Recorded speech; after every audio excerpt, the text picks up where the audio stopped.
محرم کے مہینے میں بلیک کپڑے پہننا کیسا ہے؟ محمود صاحب نے انڈیا سے پوچھا تھا۔ دیکھیں، کالے کپڑے کسی بھی وقت پہنے جا سکتے ہیں، کالے کپڑے پہننے کے ناجائز ہونے کی ہمارے پاس کوئی دلیل نہیں۔ سفید کو پسند کیا گیا ہے، نبی صلی اللہ علیہ وسلم نے فرمایا سب سے زیادہ پسندیدہ لباس وہ سفید ہے۔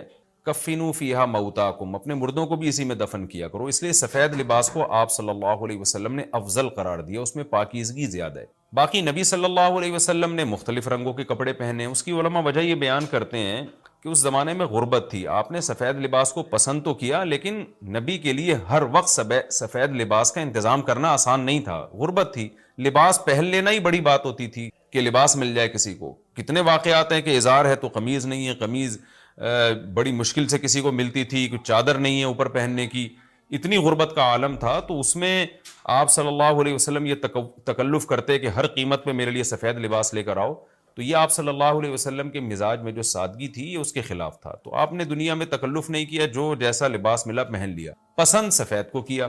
لہذا آج کیا ہے کہ آج اللہ نے لوگوں کو مالی وسعتیں دی ہیں، تو جو لوگ سفید لباس کا معمول بنا سکتے ہیں ان کے لیے افضل یہی ہے کہ وہ سفید لباس پہنا کریں، کیونکہ نبی صلی اللہ علیہ وسلم نے ہمیں اس کی ترغیب دی ہے۔ خود کیوں نہیں پہنا؟ اس میں تکلف تھا، یعنی پراپر انتظام کرنا مشکل تھا، تو جو آیا پہن لیا آپ صلی اللہ علیہ وسلم نے، کیونکہ ایک چیز مشکل ہے اس میں اتنا تکلف کرنا، یہ خود بھی تو نبی کے مزاج کے خلاف ہے۔ تو اس لیے ہم کہتے ہیں کہ بھئی جو ملے پہن لو، لیکن اگر لوگ آج کل تو لباسوں میں تکلف ویسے ہی بہت ہو رہا ہے، تو آپ نے جب سلوانے ہی ہیں، خریدنے ہی ہیں، تو سفید کو ترجیح دیں آپ، اس میں پاکیزگی زیادہ ہے، اس میں طہارت زیادہ ہے۔ آپ سفید لباس کے عادی ہو گئے، آپ سے کلر والا لباس پہنا نہیں جائے گا۔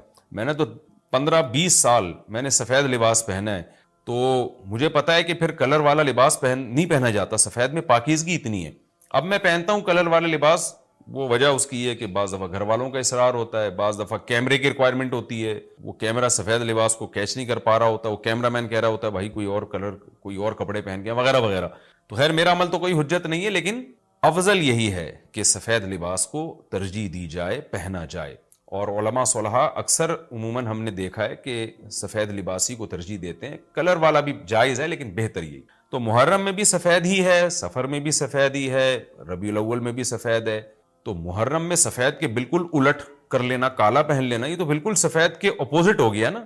تو ہم یہ نہیں کہہ رہے کہ کالا لباس پہننا ناجائز ہے، لیکن آپ سفید سے اگر آپ نے یو ٹرن لیا بھی تھا تو گرے پہ آ جاتے، گرین پہ آ جاتے، ایک دم آپ بلیک پہ آ گئے، تو بہرحال یہ یعنی کراہت سے خالی نہیں ہے، اس کا معمول بنا لینا تو ناجائز میں نہیں کہہ رہا، تھوڑا سا ناپسندیدہ ہے کہ آپ سنت پر عمل نہیں کر رہے تو سنت کے بالکل اگینسٹ تو نہ جائیں نا آپ، یعنی بالکل ہی کالا پہن لیں تو بالکل اس کے اپوزٹ ہے۔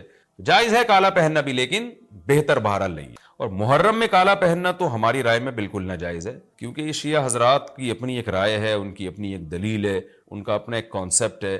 وہ یہ ہے کہ محرم میں حضرت حسین شہید ہوئے تھے تو ایک بڑے غم کی بات تھی، تو ہم غم منانے کے لیے کالا کپڑا پہنتے ہیں۔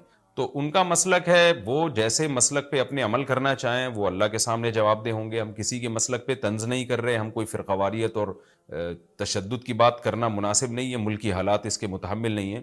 لیکن میں اہل سنت والجماعت حضرات سے کہتا ہوں کہ آپ یہ فیصلہ کریں بھائی، آپ یا تو پورے شیعہ ہو جائیں یا پورے سنی ہو جائیں۔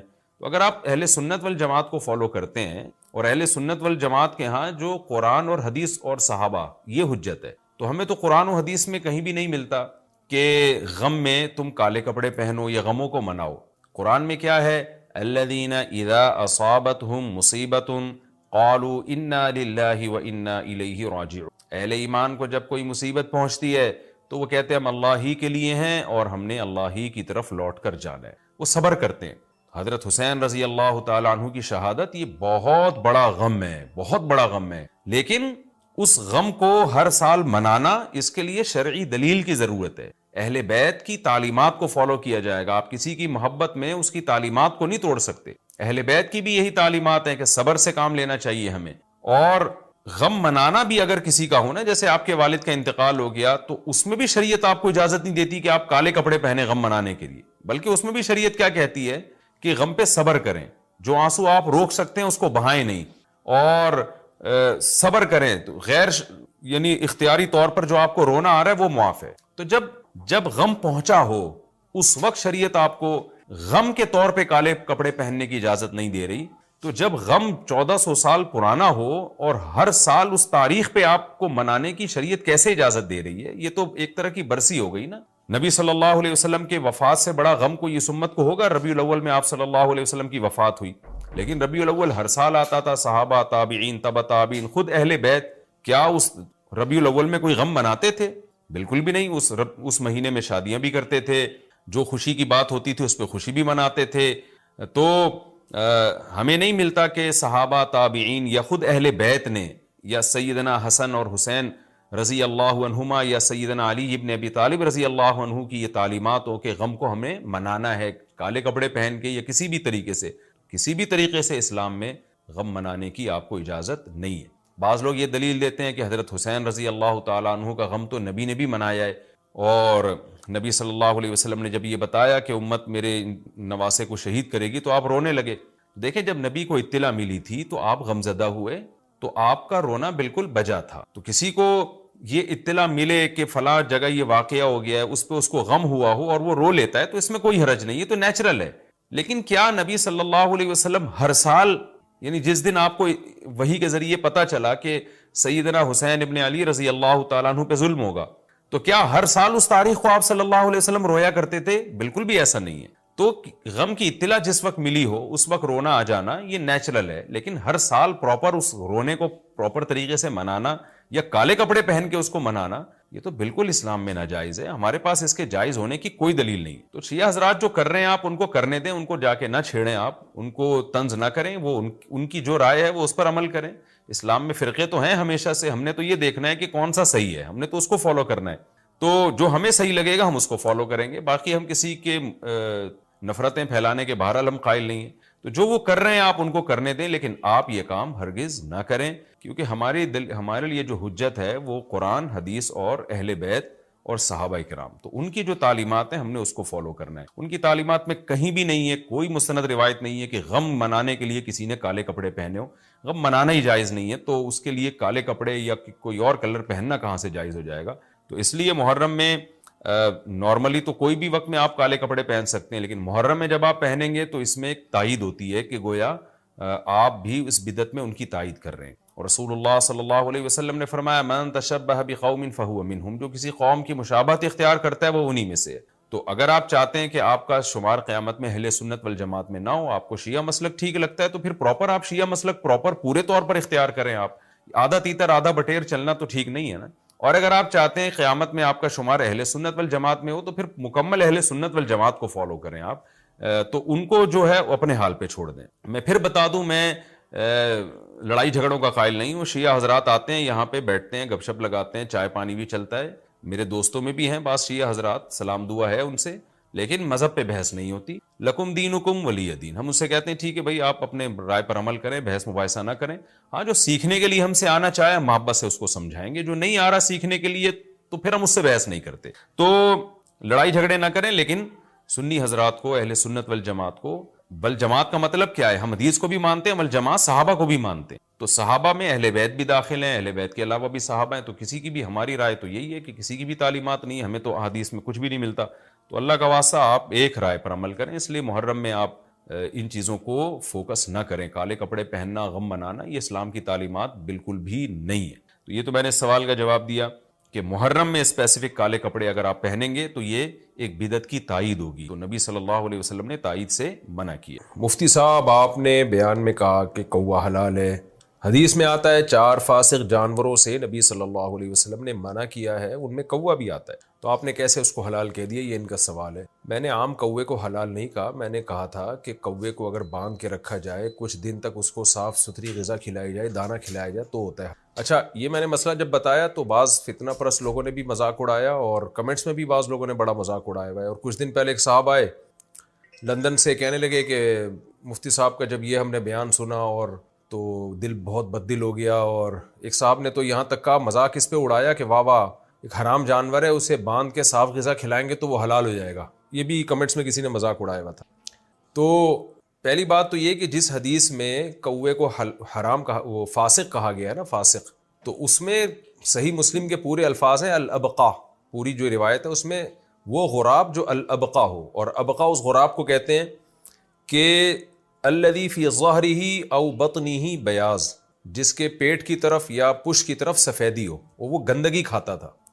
تو اس لیے علماء نے لکھا ہے، ابن قدامہ حنبلی رحمہ اللہ تعالیٰ کی آپ مغنی ابن قدامہ اٹھائیں تو انہوں نے لکھا ہے کہ اتفق العلماء علی اخراج الغراب الصغیر الذی یاکل الحب، کہ جو کوا صرف دانہ کھاتا ہے اس کوے کو اس حدیث سے مستثنیٰ کیا گیا ہے۔ اتفق العلماء، اس پر علماء کا اتفاق ہے، اجماعی مسئلہ ہے یہ، تو اجماع خود ایک حجت ہوتی ہے۔ تو کوا اپنی وضع کے اعتبار سے ان جانوروں میں سے ہے جو درندے نہیں ہیں۔ مثال کے طور پر میں اگر کسی سے پوچھوں کہ شتر مرغ کھانے کے حلال ہونے کی کیا دلیل ہے، اس طرح بہت سارے حلال پرندے ہیں جن کا ہمیں حدیث میں تذکرہ نہیں ملتا، لیکن ان کو جائز کیوں کہا جاتا ہے؟ اس لیے کہ وہ حلال پرندوں کی جنس میں سے ہیں۔ حلال پرندے کون سے ہوتے ہیں؟ جو چونچ سے کھاتے ہیں، جو چیر پھاڑ نہیں کرتے، وہ پرندے حلال ہوتے ہیں۔ تو اور جو درندے ہوتے ہیں جو باقاعدہ اپنے پنجوں سے پکڑتے ہیں، شکار اس طرح سے کرتے ہیں، گوشت خور ہوتے ہیں، تو وہ پرندے حرام ہیں۔ بالکل جانوروں میں جیسے چوپائے، اب یہ مار خور ایک جانور ہے، ہمیں تو نہیں ملتا حدیث میں اس کے جائز یا ناجائز ہونے کا، لیکن چونکہ انعام میں داخل ہے، گھاس پھوس کھاتا ہے، چرتا ہے، چار ٹانگوں پہ چلتا ہے اور گھاس پھوس شکار کرنے والے جانوروں میں سے نہیں ہے، تو پوری امت کا اجماع ہے کہ یہ حلال ہے۔ ایسے ہی پرندوں میں جو کوا ہے نا، وہ چیر پھاڑ نہیں کرتا، وہ پنجوں سے شکار نہیں کرتا، وہ چونچ سے کھاتا ہے، تو اس کے حرام ہونے کی وجہ اس کی گندگی کھانا ہے۔ اس کی مثال ایسے ہے جیسے صحیح حدیث ہے، رسول اللہ صلی اللہ علیہ وسلم نے جلالہ کے کھانے سے منع کیا۔ اب جلالہ کس جانور کو کہتے ہیں؟ وہ حلال جانور جو گندگی کھاتا ہو۔ تو جیسے گائے ہے یا مرغی ہے، اگر یہ مرغی بھی بہت زیادہ گند میں منہ مارنے لگے تو یہ کھانا بھی جائز نہیں ہے، اور اس کی علامت ہے کہ اس کی گوشت میں اسمیل پیدا ہو جائے۔ تو اس کے بارے میں سب کا اتفاق ہے کہ مرغی کو کم سے کم 3 دن، جو جلالہ مرغی ہو نا، جو ہر وقت گند کھاتی ہے، اس کو کم سے کم 3 دن تک صاف ستھری غذا کھلائی جائے گی، اس کے بعد اس کو ذبح کر کے آپ کھا سکتے ہیں۔ اور جو گائے ہے یا بیل ہے، جو بڑے جانور ہے، اگر وہ گندگی کھاتے ہوں اور ہر وقت گندگی میں منہ مارتے ہوں، جیسے کہ آپ کراچی میں دیکھ لیں، یہاں پہ جو پورے ریوڑ کچرا کھلا رہے ہوتے ہیں ان کو، ان کے گوشت میں سے اسمیل آ رہی ہوتی ہے، تو اس جانور کا کھانا حلال ہونے کے باوجود جائز نہیں ہے۔ تو اس کی مدت ہے 40 دن، 40 دن تک آپ اس کو اچھی غذا کھلائیں گے تو پھر وہ کھانا آپ کے لیے حلال ہوگا۔ تو جس نے مذاق اڑانا ہے تو اس کا بھی مذاق اڑائے کہ یہ کیا بات ہے کہ مرغی کو 3 دن تک، تمام فقہا لکھتے ہیں کہ 3 دن تک اس کو بند کر کے رکھا جائے گا اور پھر حلال چیز کھلائی جائے گی، تو وہ مرغی، کیونکہ اصل وضع کے اعتبار سے مرغی حلال تھی، گند کھانے کی وجہ سے اس کو ناجائز کہا جا رہا ہے۔ تو جب گند کھانا چھڑا دیں گے تو ظاہر ہے اس کی کوئی نہ کوئی مدت تو ہوگی نا، تو جب تک گند کھانا اس کو چھڑاتے نہیں ہیں وہ آپ کے لیے جائز نہیں ہوگا۔ تو یہی اصول کوے پر بھی صادق آتا ہے، اور یہی اصول ہر اس جانور پہ صادق آتا ہے جو گندگی بہت زیادہ کھاتا ہو اور اس کے گوشت میں اسمیل پیدا ہو چکی۔ تو اپنی اصل وضع کے اعتبار سے ایک چیز جائز ہوتی ہے، کسی عارضے کی وجہ سے ناجائز ہو جاتا ہے۔ رہا یہ مسئلہ، لوگ اس پر بھی اعتراض کرتے ہیں کہ پھر کوے کھانا شروع کر دو، تو ہمارے پاس بہت ساری چیزیں کھانے کی دوسری ہیں، ہمیں ضرورت نہیں ہے کہ ہم کووں کو باندھ کے ڈڑبوں میں حلال کھلائیں اور پھر اس کا گوشت کھائیں۔ حلال بہت سارے اور جانور بھی ہیں، لیکن انسان کو طبی طور پر ان کی طرف میلان نہیں ہوتا، اس لیے کھاتا نہیں ہے۔ وہ آپ بتائیں، طوطا بھی کھانا حلال ہے، طوطے کے ناجائز ہونے کی ہمارے پاس کوئی دلیل نہیں ہے، لیکن کبھی کسی کو دیکھا آپ نے طوطے کی بریانی پکا کے کھا رہا ہو یا طوطے بنا کے کھا رہا ہو؟ کوئی بھی نہیں کھاتا، اس لیے کہ عام طور پر ان چیزوں کا رواج نہیں ہے۔ تو ہر حلال چیز کھانے کی ترغیب نہیں ہے شریعت میں۔ تو طوطا ہے اور کچھ جانور ایسے ہیں جو حلال ہیں لیکن نہ نہیں کھاتے ہم، نہ اس کا ہمارے یہاں رواج ہے، اس سے اس کی طرف انسان کی طبیعت مائل نہیں ہوتی۔ دیکھیں، کمپنی جب نئے جوس لے کر آتی ہے نا مارکیٹ میں، یا نئی پروڈکٹ کھانے کی، تو پہلے ٹیسٹ گین کرواتی ہے، فری میں بانٹ رہی ہوتی ہے تاکہ لوگوں کو اس کے کھانے کی عادت پڑے۔ اس کے بعد جب عادت پڑتی ہے تو لوگ کھانا شروع کرتے ہیں۔ بہت سی حلال چیزیں ایسی ہیں جو ہیں حلال لیکن نہیں کھاتے لوگ، اس کو رواج نہیں ہے کھانے کا۔ تو یہ کوا بھی ایسے ہی ہے، ویسے بھی کوا اتنے گند بلا کھا رہا ہوتا ہے کہ اس کا ویسے بھی ہمارے معاشرے میں رواج نہیں، اور نہ ہی ہو تو اچھا ہے، کیونکہ کوے کو آپ افورڈ نہیں کر سکتے، کوا ماریں گے پوری قوم آپ کے پیچھے پڑ جائے گی کووں کی۔ تو اور ویسے بھی گندگی کھاتا ہے، مردار کھاتا ہے، چھیچڑے کھا رہا ہوتا ہے سارا دن۔ تو یہ اس مسئلے کی وضاحت تھی۔ اب میں پوچھتا ہوں کہ وہ کوا جو حلال کھاتا ہو، جو مجھ سے دلیل پوچھ رہے تھے نا کہ کوے کے حلال ہونے کی کیا دلیل ہے، تو میرا سوال ہے ان سے کہ جو کوا جو پاکیزہ چیزیں کھاتا ہو، گند نہ کھاتا ہو، دانہ کھاتا ہو، آپ نے کس بیس پہ اس کو حرام کہا ہے؟ حدیث آپ پیش کریں۔ تو حدیث جو آتی ہے نا صحیح مسلم کی، جس میں کوے کو فاسق کہا گیا ہے، تو وہ کوا ہے جس کے بارے میں دوسری حدیث میں اس کی میں اضافہ ہے الابقا۔ تو الابقا وہی کوا ہوتا تھا جو گندگی کھاتا تھا، جیسے کہ عام طور پہ کوے گندگی ہی کھا رہے ہوتے ہیں، ہم اس کوے کی بات کر رہے ہیں جو دانہ کھاتا ہے، جو صاف ستھری غذائیں کھاتا ہے۔ تو پراپر طریقے سے لوگ علم حاصل نہیں کرتے اور بیٹھ کے بس پھینکتے رہتے ہیں بیٹھ کے۔ اچھا بھائی، دوسرا سوال یہ ہے کہ رہا یہ مسئلہ، لوگ کہتے ہیں پھر کھاؤ، تو آپ بھی طوطے کھانا شروع کر دیں تو پھر ہم کوے کے بارے میں غور کریں گے۔ جیسے طوطے نہیں کھائے جاتے، مینا نہیں کھائی جاتی، حالانکہ حلال جانور ہے، حرام ہونے کی کوئی دلیل نہیں ہمارے پاس، تو اسی طرح کوے بھی نہیں ہمارے معاشرے میں کھائے جاتے۔ جنازے پر یا قبر کے اندر خوشبو اور کیوڑے کا چھڑکاؤ، نیز قبر کے اوپر پھول پتیوں اور پھول کے چھڑکاؤ کی کیا حیثیت ہے؟ عثمان صاحب کراچی سے۔ جو کوے کے بارے میں میں نے مسئلہ بتایا تھا نا، تو ایک صاحب ہے، ان کا کام ہی یہی ہے کہ فوراً بچوں کی طرح ان کو جیسے بچے کے ہاتھ میں جھنجھنا آ جائے نا تو فوراً جھنجھنا بجانا شروع کر دیتا ہے۔ تو ایسے ہی ایک محترم ہے مشہور، ان کا کام ہی یہی ہے کہ جب بھی کوئی ایسی چیز ملے گی تو ان کو ایسا لگتا ہے جیسے جھنجھنا آ گیا، ایک تماشا اور مذاق اڑانے کا ان کو موقع مل گیا، تو یہ ان پہ ہی سوٹ کرتا ہے۔ عام لوگ ان تمام دوائیں بچوں کی پہنچ سے دور رکھیں۔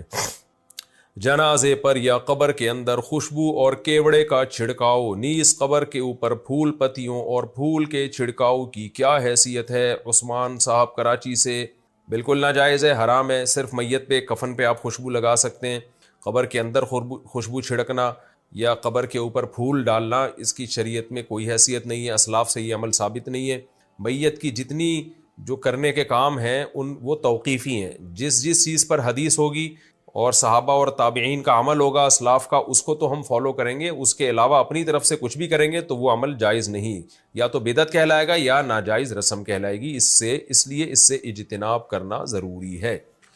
5 درہم بیلنس پر 1 درہم بونس ملنے کا حکم۔ UAE میں میرے پاس ایک سم ہے، اگر میں اس میں 5 درہم کا بیلنس ڈالتا ہوں تو 5 درہم کا بیلنس اور 1 درہم کا بونس ملتا ہے، اور 10 درہم کے بیلنس کی صورت میں 2 درہم کا بونس ملتا ہے۔ کیا یہ بونس میرے لیے حلال ہے؟ مصدق شاہ ابو زیبی سے۔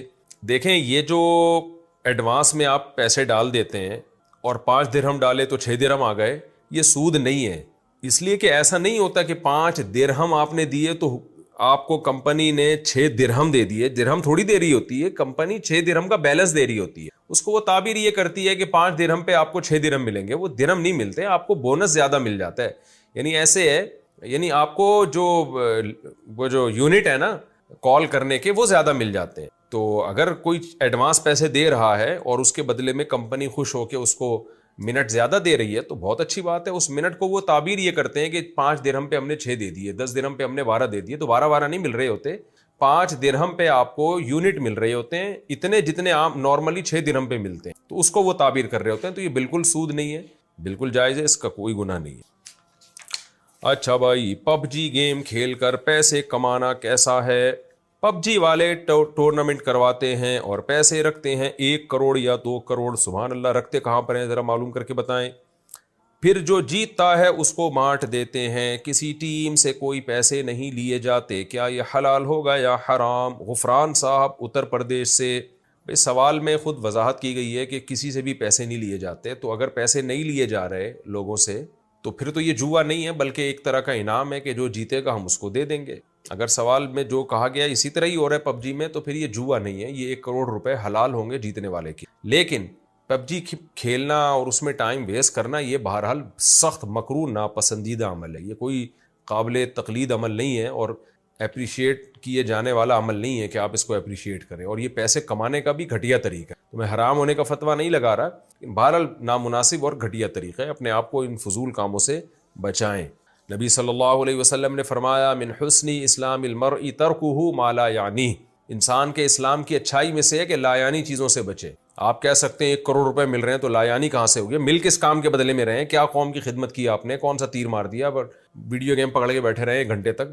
تو پیسے کمانے کے بھی کوئی عزت والا طریقہ اختیار کریں، لوگوں کا علاج کریں، یا لوگوں کو کوئی بزنس دیں، یا لوگوں کو کوئی اچھے مشورے دیں، یا کہیں لیکچرار لگ جائیں، یا فوج میں چلے جائیں، یا کوئی لوگوں کا کام کریں، کوئی کارپینٹر بن جائیں، کوئی مزدور بن جائیں، کوئی اچھی خدمت کے بدلے میں پیسے لیں تو وہ پیسہ حلال طیب کہلاتا ہے۔ یہ ویڈیو گیم کھیل کھیل کے پیسے کمانا یہ کوئی مزیدار کام نہیں ہے، یہ بے برکت والا کام ہے۔